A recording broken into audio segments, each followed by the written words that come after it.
नारायणं नमस्कृत्य नरं चैव नरोत्तमं देवीं सरस्वतीं व्यासं ततो जयमुदीरये मूकं वाचालं पङ्गुं लङ्घयते गिरिं यत्कृपातमहं वन्दे परमानन्दमाधवं यत्कृपातमहं वन्दे परमानन्दमाधवं त्वाष्ट्रस्य जन्म निधनं पुत्रयोश्च द्विते द्विजः दैत्येश्वरस्य चरितं प्रह्लादस्य महात्मनः मन्वन्तरानुकथनं गजेन्द्रस्य विमोक्षणं मन्वन्तरावताराश्च विष्णोर्हयशिरादयः कौर्मं मात्स्यं नारसिंहं वामनं च जगत्पतिः क्षीरोदमथनं तद्वत् अमृतार्थे विबौकसा। श्रील सूत गोस्वामी कहते शौनकादि मुनिगण श्रवण करंतु ए समस्त विषय आम मैंने पूर्वर पुंखानुपुंख आलोचना कर आसीचे तार सारवत्ता वर्तमान आस्वादन करा जाउछि। भगवान शंकर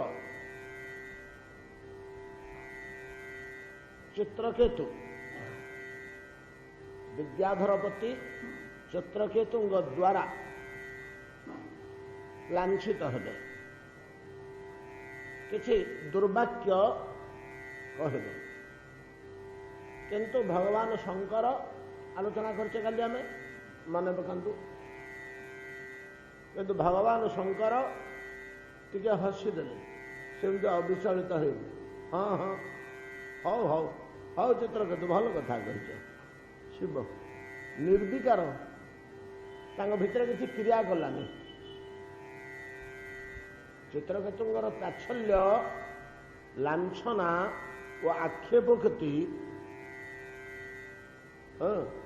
तांको भितर किछि काम गलानी। शिवं को क्रुद्ध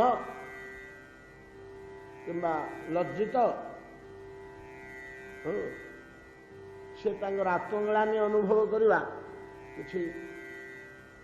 प्रभाव पकेलानी शिवं ऊपर। किंतु देवी पार्वती जे शंकरंकर अंकारूढ़ा थिले से अत्यंत कुपित हो नाना भर्त्सना कले चित्रकेतु को कहले तमें गोटे पदवी पाइगल बोली तुम एत दर्प होगला तुम्हें शंकरंकर कार्य को समालोचना करिवो तांको भूल जदि रहिला तमें धरिबो कि शिवंगर जदि किसी भूल रहा तुम अधिकार अच्छी कि से भूल धरने तुम्हें कह हई हो चित्रकेतु एत मुनि ऋषि बसि से दुषुनी से देखिपारे जा तुम्हें राक्षस हो जा राक्षस भाया आचरण कल राक्षस हो ये जो पार्वती अभिशापटे कौन विचार कले चित्रकेतु कही होने हस हस मुहर ओह्लई आसले दिव्य विमान हस हस मुहर ओह्लई आसले अहो कृतार्थ मो यथार्थ व्यवस्था है बोले आनंद रे अभिशाप टिकी पार्वती मस्तक उपर थोई प्रणाम करी शिव पार्वती को जपरी भावभंगी प्रकाश पाइला मते उपयुक्त शिक्षा दिखाई इथे सी आनंदित हेले एभलिया जना पड़ा चित्रकेतु जपरी घटना रे आनंदित हेले पार्वती अभिशाप एमती आउ गोटे घटना आम भागवत पाई ये गोटे घटना आम भागवत पूर्व पाई आरंभ भागवत आरंभ जितेबले परीक्षित महाराज शमीक मुनि गलार मृत सर्पटे लटकई दे स्वसिंहासन को फेरी आसिले शमीक मुनि पुत्र कौन तांग ना शुरंगी अभिशाप देदेले 7 दिन भितर तुम प्रति तो तक्षक घात हो आ तुम्हें मृत्युवरण कर तुम भलिया व्यक्ति बंची रहा उचित नुहे मृत्यु ही तुम पे उपयुक्त दंड पिला लोक तो क्रोधरे अभिशाप देदेला पिला लोक हेले कौन है छोट साप विषटा तो सिया ब्राह्मण बालकटा तपस्वी बालकटा तेज अच्छी पितांग परिचालन पिलादिन भजन साधन कर तपस्या करी व्रत नियम निष्ठार अच्छी आ गोटे अभिशाप देदेला से एड़ेबार प्रश्न नहीं श्रमिक मैंने व्यस्त हेले 2 जन लोक पठेदेले बोले गल गल तुम्हें परीक्षित आगे कथा आग कहीदि एमती गोटे अभिशाप है परीक्षित तुमको से जानी था गोटे ब्रह्म अभिशाप होगा आटा सहजरे क्षय हेनी शक्तिशाली अभिशापटे 2 जन जाकर परीक्षित को कहीदेले परीक्षित शुणी पकड़े आश्वस्त हो बोले मुझे दुश्चिंतार पड़ी मु कौन कली मु महाराज परीक्षित देवता माने मते मर्यादा दौरान कोटि कोटि प्रजांगर मु हूँ मुख्य से पालक अनेक व्यक्तिंगर भरोसा और आश्रा मो उपरे मुनि ऋषि माने यथायोग्य मर्यादा मत प्रदान करती ये सब जहा हो पंच पांडव मोर पितामहटी तांको कोଳରେ मु बढ़ी मोर एटा कर्तव्य कि मोर एटा कर्तव्य कि जड़े ऋषि आश्रम को जाई गलार मृत सर्प पकईदवा कि भावरे कहीं मुझा कली मो द्वारा ये कार्यटा केमिति हैला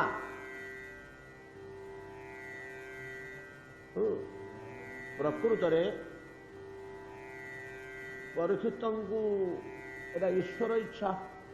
क्या आम से भर पशा बोले आम सियाड़े सियाड़े पलैब समय झड़ा कारण नुहे एमती कथा सहित लथा मिशांति अनेक लोक मंगटा तो समस्त पिंधुंट किए पिंधुती तो भागवत तो से कथा ना तो जयद्रथ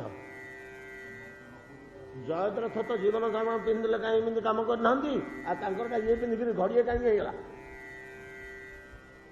या युक्ति जयद्रथ जीवन सारा पिंधुले केतटा साप पकड़ ऋषि करे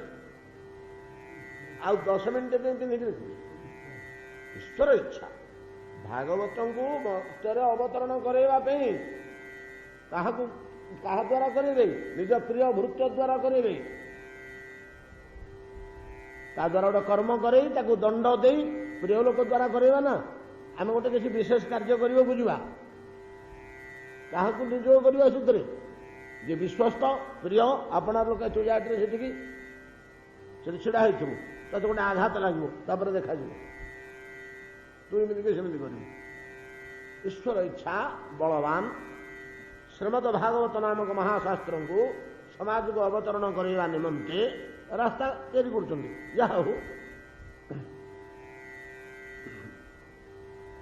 आम आध्यात्मिक दृष्टि को सब कथा को विचार करवा वैषयिक दृष्टि विचार करवा उन्नत आध्यात्मिक कल्याणकर दृष्टि कथार आलोचना कराए हौ मझे किसी कहतु नहीं एमती तो अनेक लोक अनेक कथा कहते कथाकार मैंने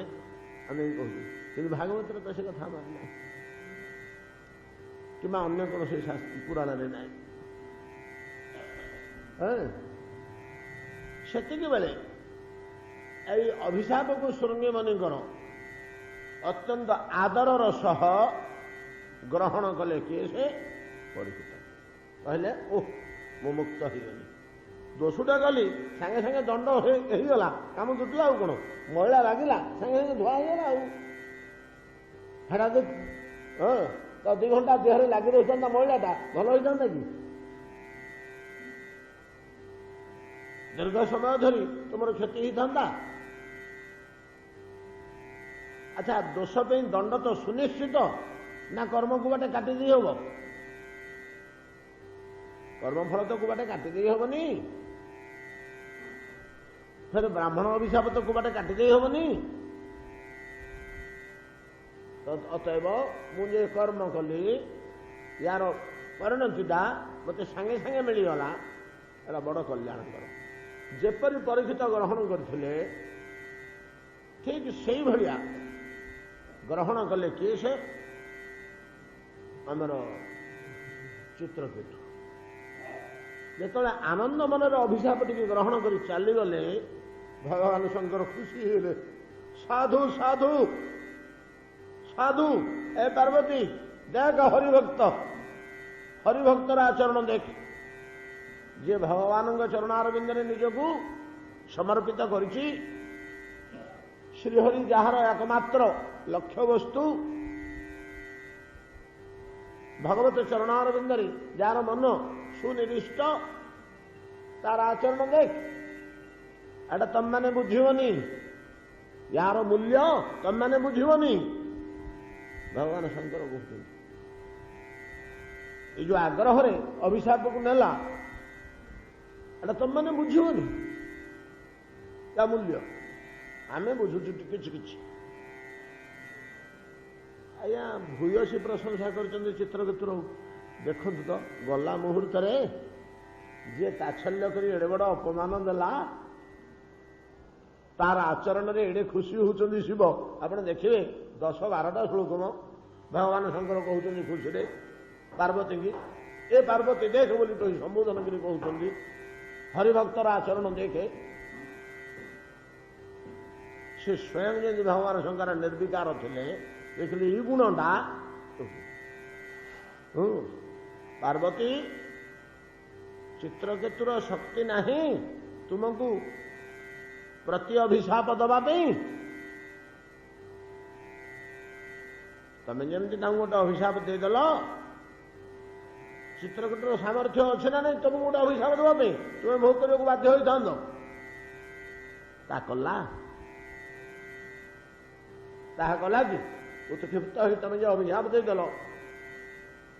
ସେଇଭଳିଆ ଗୋଟେ କିଛି ଅଭିଶାପ ଦେଇଦେଇଥାନ୍ତା, ତୁମେ ଭୋଗ କରିବାକୁ ବାଧ୍ୟ ହୋଇଥାନ୍ତ, କିନ୍ତୁ ଦେଲାନି, ତାହା କଲାନି, ବରଂ ଖୁସିରେ ଚାଲିଗଲା।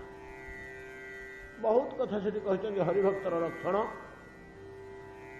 ଏବଂ ସେଠି କହିଛନ୍ତି ହରିଭକ୍ତର ଆଚରଣ, ସାଧୁର ଆଚରଣ। ମୁଁ ଭୃଗୁ, ମରିଚି ପ୍ରଭୃତି ଋଷି, ନାରଦ,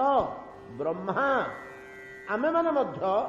କଳନା କରିପାରୁନା ଭଗବାନଙ୍କର ପ୍ରିୟ ଭୃତ୍ୟ ଯେଉଁମାନେ। ଭଗବାନଙ୍କର ପ୍ରିୟ ଭୃତ୍ୟ ଯେଉଁମାନେ, ଯେମିତି ଯମ କହିଥିଲେ ଅଜାମିଳକୁ, ଦ୍ୱାଦଶେତେ ବିଜାନୀମ, ଆମେ 12 ଜଣଙ୍କ ଛଡ଼ା ଆଉ କିଏ ଜାଣେନି। ଭାଗବତ ଧର୍ମ ବିଷୟରେ ଆମେ 12-12 ଜଣ, ସେଭଳିଆ ଗୋଟେ କଥା ଏଠି କହିଛନ୍ତି। ଏଇ ଆମେ କେତେ ଜଣ ଟିକେ ଟିକେ ଧରିପାରୁ ହରିଭକ୍ତର ଆଚରଣରେ କିଭଳିଆ ଶୁଦ୍ଧ ଭାବ ଥାଏ, କିଭଳିଆ ନିର୍ମଳ ଭାବ ଥାଏ, ସେ କିପରି ନିର୍ବିକାର ଥାନ୍ତି। ସେମାନେ ଅନୁଭବ କରନ୍ତି ଯେ ଏ ରକ୍ତ ମାଂସମୟ ଦେହ ଥିବା ପର୍ଯ୍ୟନ୍ତ ଦେହର ପ୍ରଭାବ, ଏଗୁଡ଼ାକ ଦୈହିକ କାର୍ଯ୍ୟ, ଆମ ସାଥିରେ କିଛି ଏହାର ସମ୍ପର୍କ ନାହିଁ। ଏ ସୁଖ ଦୁଃଖ, ମାନ ଅପମାନ, ଭଲ ମନ୍ଦ, ଏଗୁଡ଼ିକରେ ଆମର ବ୍ୟଥିତ ହେବାର ନାହିଁ। ଯେପରି ମନୁଷ୍ୟ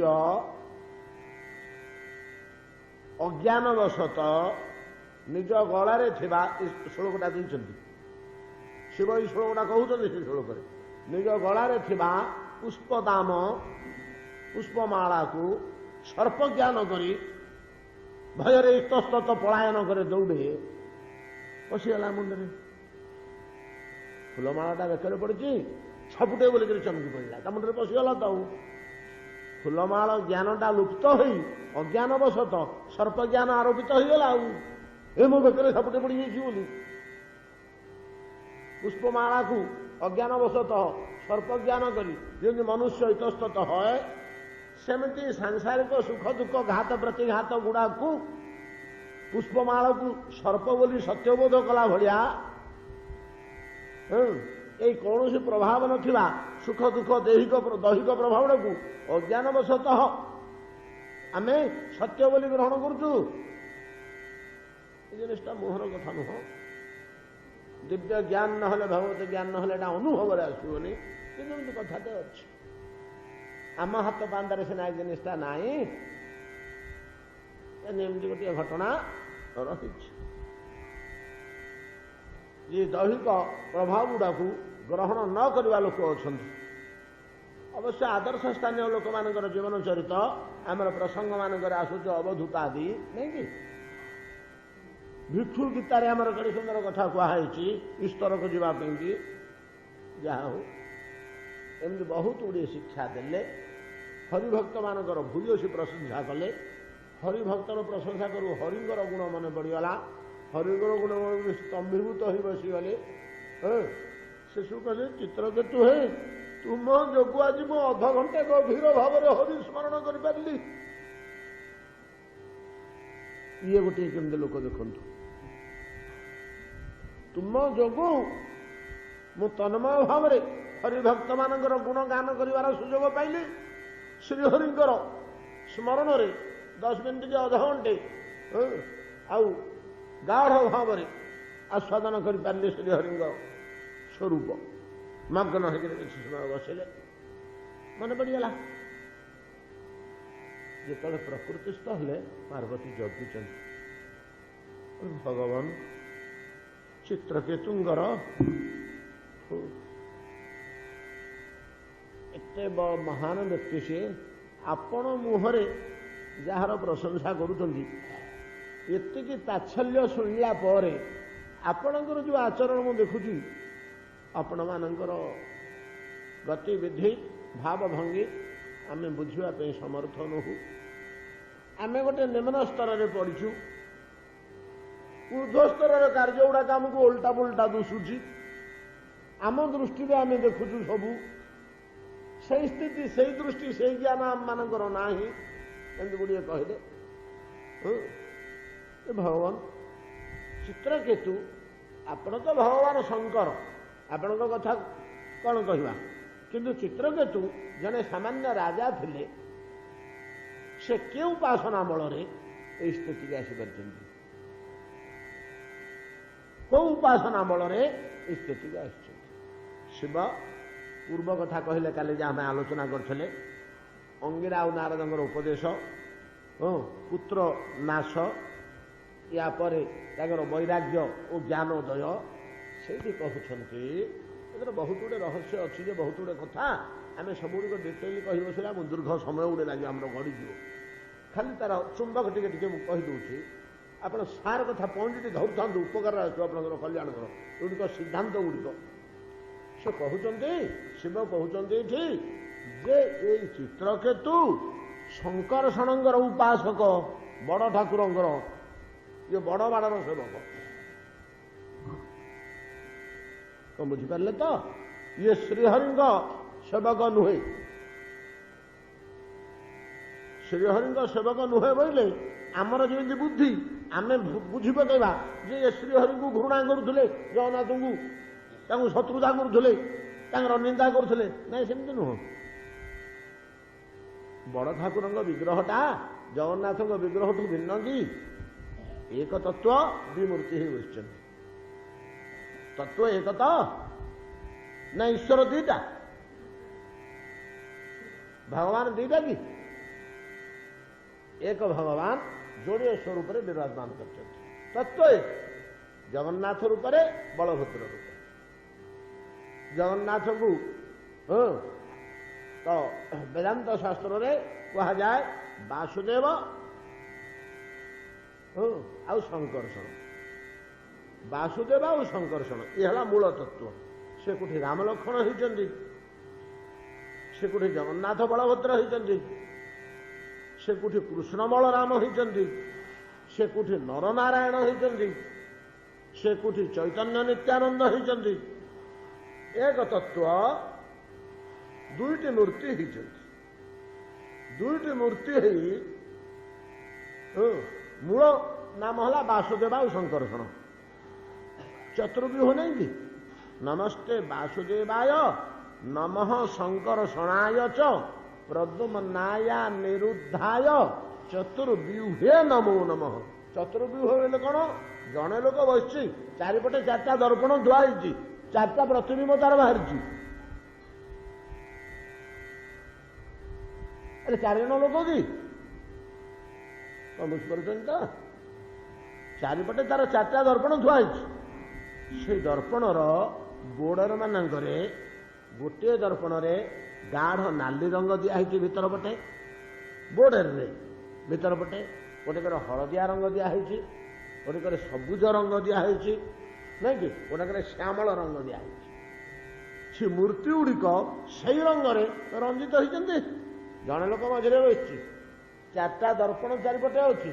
से दर्पणर काचर चारिपटे बोर्डर रे बुझिपार तो पछपटे रंग गोटे गोटे गार पड़ी से रंगटा प्रतिभात हो आलोक से मूर्ति नालिया दुश्ची से प्रतिबिंबटी से प्रतिबिंबटी नेलिया दुश्ची बाँ पटे थी प्रतिबिंबटी श्यामल दुश्ची पछपटे थी हरिद्रा वर्णन दुश्ची और कौन जड़े लोक बसुची चारिटा प्रतिबिंब चारोटी रंगरे रंजित हो कौन बुझिपारे कि एक पुरुषोत्तम एक तत्व कौन पे से चारि मूर्ति होती आम चिंता कले जाना चारि मूर्ति होती ता भितर मुख्य हूँ कौन ना कृष्ण आ बलराम जगन्नाथ और बलभद्र ये दुईटा मूर्तिर मुख्यता चतुर्व्यूह एमती आउ मूर्ति अच्छी कौन ये दुईटा मूर्तिर वैशिष्ट्य अच्छी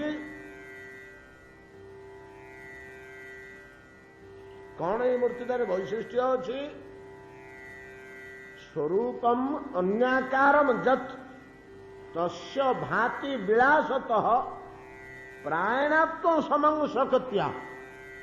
तद विलास निगद्यते श्लोक अति कठिन और जटिल श्लोक बहुत गुड़े बुझेले ये जिन बुझे भगवान समय समय दी मूर्ति होती दी मूर्ति रे कृष्ण बलराम जो दी मूर्ति होती सेटा कौन ना स्वरूपम अन्याकारम नहीं कि जगन्नाथ स्वरूपटा अलग बड़ ठाकुर स्वरूपटा अलग आम देखीदे चिन्ह पकेबानी ये धड़ा रंग दुष्टे सर्पफणाकृति मुह हो ये बलराम से कला ए डगा ढागा आखि एड़े गोटे मोटा उठ ये जगत को अधरामृत बांटा कि महाप्रसाद मोटा उठ ये हूँ जगन्नाथ विग्रह रूप अलग होगा कि शास्त्र कहते रूप जदि अलग होगा स्वरूपम अन्याकार जत तस्य भाति विलासतः प्रायण आत्मसम शक्तिया शक्ति सामर्थ्य दृष्टि दुईटाक मूर्ति समान ये जी बल से बल ये जी करुणा से करुणा किंतु संकर्षण वासुदेव पर प्रद्युम्न अनिरुद्धटी करुणा शक्ति लीला शक्ति कृपा शक्ति अन्यान्य शक्ति सब टी कम समान शक्ति नहीं किंतु केवल वासुदेव संकर्षण दीटा तत्व दीटा मूर्ति प्रायण आत्मसम शक्ति बुझीपार कथा शक्ति दृष्टि तेज दृष्टि भगवत्ता दृष्टि बल दृष्टि जगन्नाथ जी बड़ ठाकुर से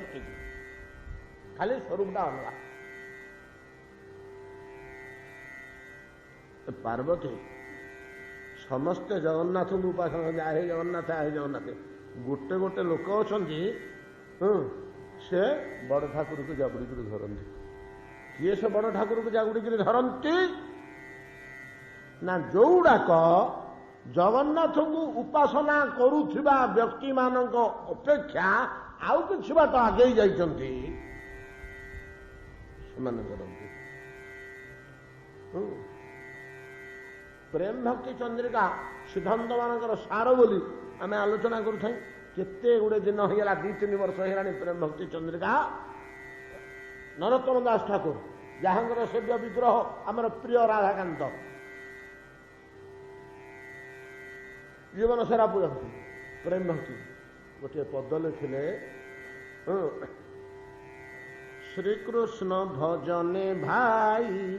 राधिका चरण पाई। कृष्ण भजन रे राधा मिलंदी राधा भजन रे कृष्ण मिलंदी।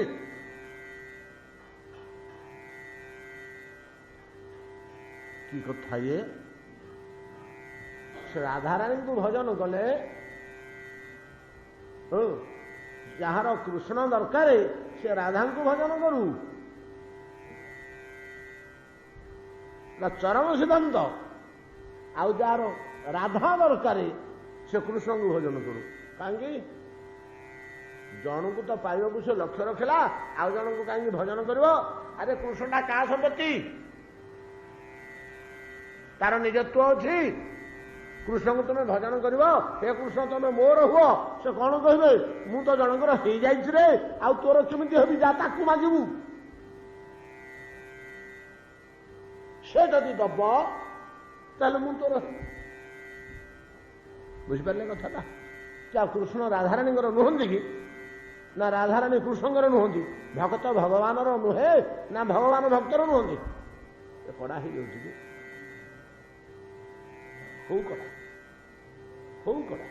खोले काढ़ी आम चेष्टा करवा जाना अंतकरण शुद्ध हो मुनि ऋषि सिद्धांत किए कह सब तो लुप्त ही जाऊँगी जहा हो जेतेबेले एक था शिव कहते ए पार्वती ये भलिया शक्ति ये भलिया स्वभाव ये भलिया सिद्धि अभिशाप को आनंद रे ग्रहण करवा। अच्छा अभिशापट को आनंद रे ग्रहण करवा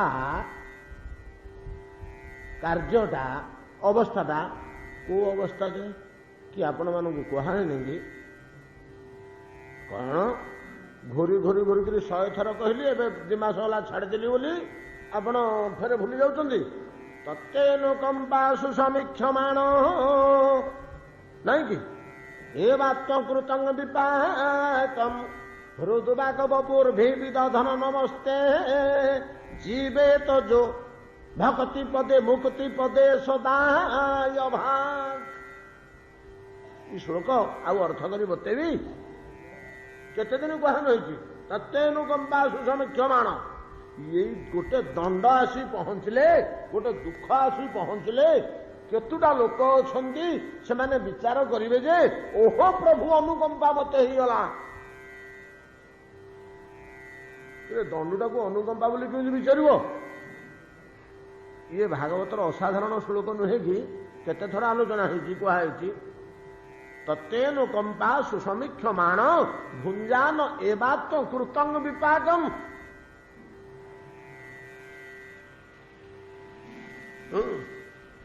रथयात्रा समय जगन्नाथ गुंडीचा घरे विराजमान करुचंदी श्रीपाद गुरुदेव हरदास मठरे अछंदी कहले चल टिके दर्शन करी आसिबा। जोता नहीं पादरे छत्ता नहीं मेघ उठे टिके टिप टिप करि पारे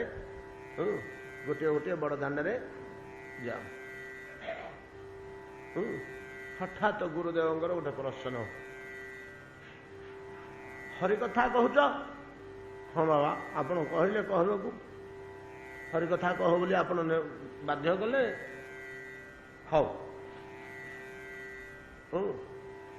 वैष्णवर साधुतार मापकाठी कौन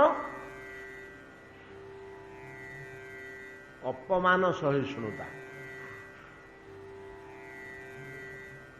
अपमान सहिष्णुता हूँ साधुतार मापकाठी आम ये कथा आलोचना करे स्पष्ट से स्थान से मूर्ति से आकृति सेतबेलर उज्ज्वल आखि उज्ज्वल मुह भाव गंभीर वाणी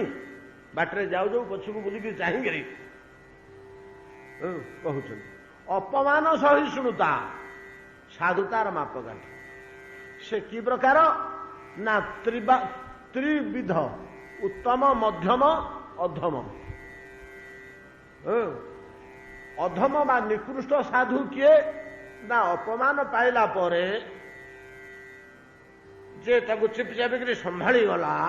व्यक्त कलानी रागिलानी पार्टी कलानी अभिशाप देलानी हिंसा कलानी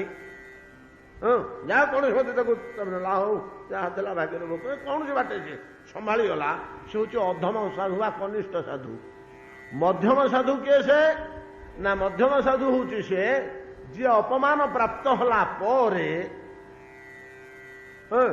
ता हृदय किसी विकार आसिलानी कनिष्ठर विकार आसीला जे से संभाली देला व्यक्त कलानी संभाली गला बुझीपार तो मध्यम जी अपमान प्राप्त हुई ता हृदय ही किसी विकार आसिलानी उत्तम साधु किए से ना अभिमान टे अपमान टे पाइला परे जे खुशी ही गला जन्मर कौन गोटे थिला हो आज गला जाऊ मनुष्य उद्धार मुक्त आज यहीटा समीक्षा करिब एटा तांकर अनुकंपा बोली तत्तेनुकंपा सुसमीक्षमाण उत्तम रूपे समीक्षा करिब जे विचार करिब जे एटा मते भगवान को अनुकंपा ये गुणटा कार आसो पार्वती जानो जे बड़ ठाकुर सेवक तार आसो जे जगन्नाथ सेवक तार आसवा कठिन कहीं आपण परा कहले एक मूर्ति एक तत्व दुईटा रंग सीना बदली जाइए कला बोली दौरान से खड़ी बोली दौरान बनक लगी बेले किंतु तत्व एक शक्ति एक करुणा एक सबू तो एक आंकु उपासना कले बड़ ठाकुर को गुणटा आसो जगन्नाथ को उपासना कले आसोनी यार कारण कौन ना यार कारण हूँ जो दुईटा मूर्ति हला भगवान निजे निजर सेवक हमें जड़े हूँ सेव्य तत्व जड़े हूँ सेवक तत्व बुझीपार कथा ना जड़े हूँ सेव्य तत्व जड़े हूँ सेवक तत्व बोले ना बोले कौन ये जगत रे भगवान व्यतिरेक आ द्वितीय पदार्थ किसी अच्छे कि सत कथा कहले मूल तत्व को गले सबुड़ाक परा सर्वखंडित ब्रह्म ईशावास्यम इदम सर्वं जत किंचित जगत्यांग जगत ये जगतटा जहाँ कि गोटे तत्व तो एक वस्तुटा अद्वैत वस्तुटा लीलायित होकर द्वैत हो दी दल ना खेल हम कि जदि जगत प्रभुंर एक खेल निजे दुई परिणत होती निजे दी दल होती जड़े जगन्नाथ होती बलभद्र होती कौन हम ना जड़े सेव्य होकर सिंहासन बस आउ जड़े सेवक होकर सेवा कर एणु चैतन्य भागवत आरंभ कहले श्री जगन्नाथंकर सिंहासन छत्र पादुका लोटा फूलमाला पदक अलंकार पट्टवस्त्र सुना थाली अभड़ा हांडी ये सबुड़ाक बड़ ठाकुर नाना रूपरे प्रभुंगर सेवा करुचंदी नाना रूपरे प्रभुंगर सेवा करुचंदी गोटे सेव्य तत्व गोटे सेवक तत्व से तत्व ही ए विश्व ब्रह्मांड रे प्रत्येक वस्तु परिणत होती बड़ ठाकुर ये सबुड़ाक भगवान सेवार पदार्थ आम जगत जहाँ पाई घर झाड़ूटा कौन सेवार पदार्थ नुह कि घरे पड़ा अस्पृश्य झाड़ूटा जे नला मुहरे पड़ी पंख बोली होगी हाँ कौन सेवार पदार्थ नुह कि ये जगत रे जहाँ किसी आम पाइबा जहाँ किसी सबुड़ाक ब्रह्मांडनाथंकर सेवार पदार्थ तांका सेवा पे गुड़ाक तैयारी सृष्टि होती एवं किए सृष्टि करछ हो ना स्वयं शंकरषण अनंत रूप से प्रकाश पाई देवता ऋषि मनुष्य खग मृग कीट पतंग गछ तृण तणु तला नदी नाल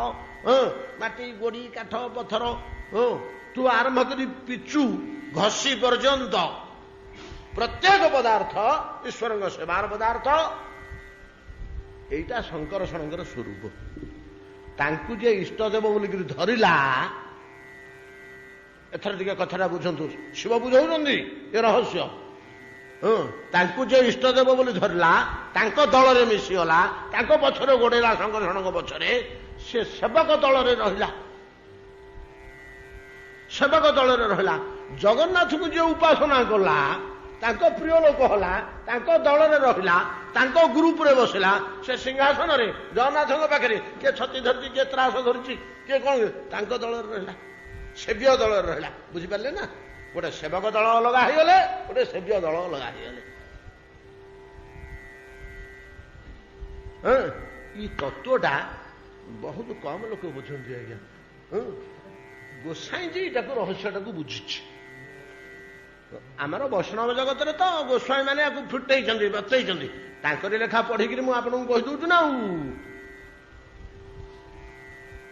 लेखा पढ़िक सिद्धांत भाव बिनु भावन तरीय उरगारी ये संसार जो अक्लेश चली जावाक चाहूच उद्धार हो सेवक सेव्य भावटा को तुम ग्रहण कर यहाँ तो सेवक सेव्य भाव आ तत्वटा आ गुण तुम्हें सेवक दल ना सेव्य दल सेवक सेव्य भाव बिनु भवन तरीय उरगारी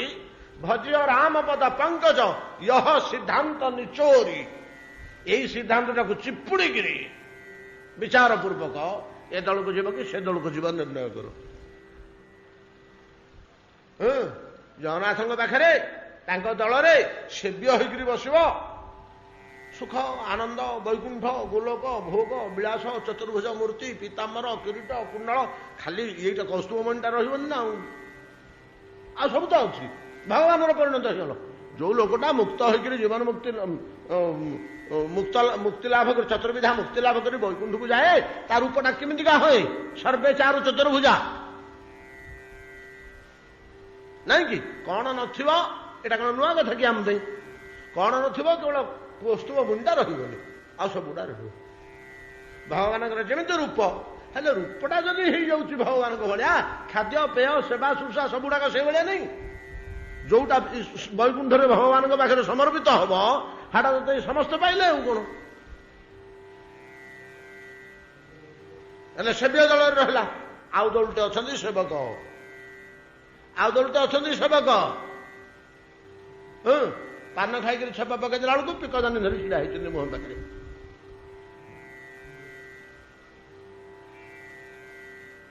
सेवक सेव्य भाव बिनु भवन तरीय उरगारी भज्य राम पद पंकज यह सिद्धांत निचोरी बोले गोसाई कहले पार्वती ये शंकरषण को उपासक यहाँ ये जिते बड़े अंगिराठू उपदेश पाइला नारद उपदेश पाइला पुत्र शोक पर तार ज्ञान आसीगला पुत्रर अशरीर आत्मा काली आलोचना करछे केमती आत्मज्ञान उपदेश देला जो बुद्धि आसीगला विद्वान लोकटा तो बहुत विद्या हासिल करथिला तार बेसटा भल अच्छी जिते अशरीर आत्मज्ञान पाइगला से तार प्रकृत ज्ञान उदय होगला सांगे सांगे से अंगिरांग पाद धरला नारद पाद धरला प्रभु मत उद्धार बाट देखु मत उद्धार बाट देखु कृपा तो साधु कृपा ताको बतईदेले बाटटा बोली बाटे जारी बढ़िया पथ ସେବକ ତତ୍ଵର ଉପାସନା କରି ସେବ ଗୋଟିଏ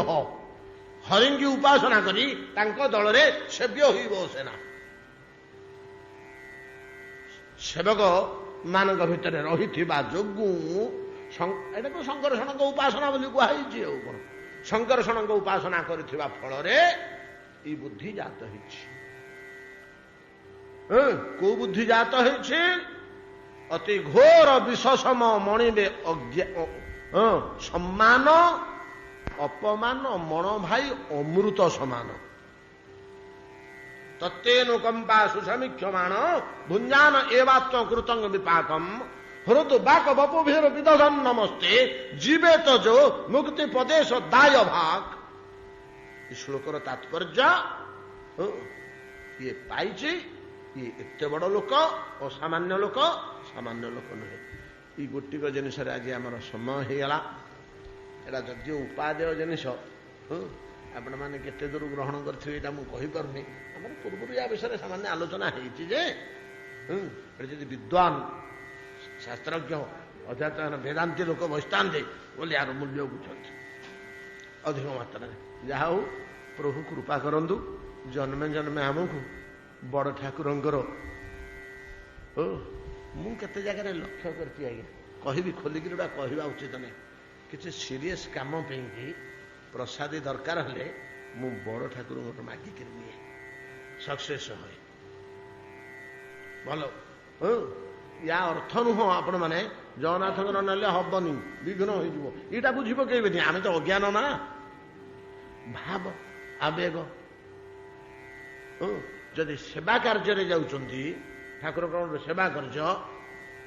ମନ୍ଦିର ଫନ୍ଦିର ତିଆରି 2-3ଟାରେ ମୁଁ ଏଇଟା ଅନୁଭବ କରୁଛି। ବଡ଼ ଠାକୁରଙ୍କ ନାଗଚଣା ଇଏ ନେଇକି ସେଠି ଶୁଭ ଆକାର ଦେଇଦେଇ ତାଙ୍କୁ ତ କର୍ତ୍ତାକରି ବସା ହେଇଛି। ଆମର ମନ୍ଦିର ପ୍ରତି ନିର୍ମାଣ, ବଡ଼ ବଡ଼ ମନ୍ଦିର ନିର୍ମାଣ କାର୍ଯ୍ୟରେ ବହୁତ ଜାଗାରେ ମୁଁ ବଡ଼ ଠାକୁରଙ୍କୁ ନେଇଯାଏ। ତାଙ୍କର ସିଏ କର୍ତ୍ତା ହେଇ ରହନ୍ତି, ପ୍ରତିଷ୍ଠା ହେଲା ବନ୍ଦ। ତା ପାଇଁ ଗୋଟିଏ ରୂପା ବାକ୍ସ କି ସୁନ୍ଦର ବାକ୍ସଟିଏ ତିଆରି ହେବ, ସେଥିରେ ସେ ନାକଚଣାଟି ରହିଲା, ଉପଯୁକ୍ତ ପୂଜା ଅର୍ଚ୍ଚନା ସହକାରେ ସେ ମନ୍ଦିର କର୍ମ ସରି ଠାକୁର ପ୍ରତିଷ୍ଠା ସବୁ କାମ 10 ବର୍ଷ ଲାଗୁ 20 ବର୍ଷ ଲାଗୁ ସେ ସେମିତି ଥୁଆ ହେଇଥିବ। ଯେତେ ଜାଗାରେ ଯାଗଯଜ୍ଞ ହେବ ସେ ବାକ୍ସଟି ଆସି କର୍ତ୍ତା ହେଇ ବସିବେ, ମଣିଷ କିଏ କର୍ତ୍ତା ହେଇ ବସିବନି। ଆଜ୍ଞା ଭାବଟା ରଖିଲେ ସିନା ଆମେ ତା କୃପାଟା ପାଇବା। ଲୋକେ ହସନ୍ତି, ଆଜ୍ଞା ବାକ୍ସଟା କ'ଣ କର୍ତ୍ତା ହେଇ ବସିବ, ବସେଇ ତ ନୂଆ ଲଗା ଖଣ୍ଡେ ପିନ୍ଧେଇ ଦିଅ, ଚନ୍ଦନ ଟିକେ କୁଶବଟୁଟେ ଲଗେଇ ଦେଇ ବସ ତ। ଯାହା ହଉ ଏଇଟା ସାଧାରଣ କଥା ନୁହେଁ। ଆପଣମାନେ ଯାହା କହନ୍ତୁ, ଆପଣ ଯଦି ବଡ଼ ଠାକୁର ଶଙ୍କରଷଣଙ୍କର ଆଶ୍ରୟ ନେବେ, ଆପଣ ଶୀଘ୍ର କୃପା ପାଇବେ, ଶୀଘ୍ର କୃପା ପାଇବେ ଅଚିରେ। ଯାହା ହଉ ଡେରି ହେଲାଣି ଆଜି। ଆମେ ଗୋଟେ ପର୍ଯ୍ୟାୟ ପର୍ଯ୍ୟନ୍ତ କଥାଟାକୁ ଗଡ଼େଇ ଆଣିଲେ, ଆଉ କାଲି କିମ୍ବା ପରଦିନ ଆମର ଏ କଥା ସମାପ୍ତି ଘଟିବ। ଏତିକିରେ ଆଜି ଭାଗବତ ବିଶ୍ରାମ କରନ୍ତୁ।